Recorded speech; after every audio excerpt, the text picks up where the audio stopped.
الحمد لله الذي كفى الصلاة والسلام على سيد الأنبياء المرسلين وعلى آله أصحابه أجمعين. أما بعد، فأعوذ بالله من الشيطان الرجيم. بسم الله الرحمن الرحيم. يرفع الله الذين آمنوا منكم والذين أوتوا العلم درجات.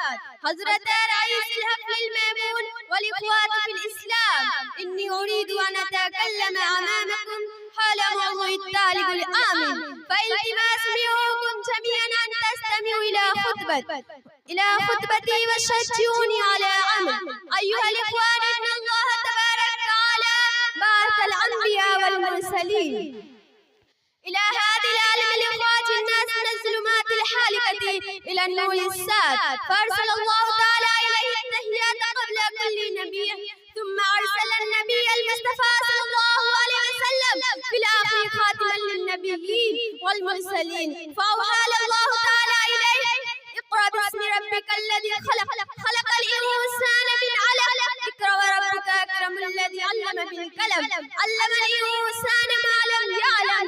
هذه الآية الكريمة تحتوي على لفظ القرآن الذي نزل لهداية الإنسانية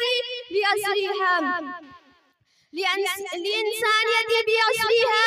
إن هذا القرآن الذي نزل لهداية الإنسانية بأصلها وإرشاد الظالمين الحالكين إلى صراط السبيل المختار، يمكن لله القدير أن يذكر على لفظ آخر: لفظ الإيمان بالله، لفظ الصلاة، لفظ الزكاة، لفظ الاحتراز عن الكفر بالرحمن والاجتناب عن الكذب والزنا.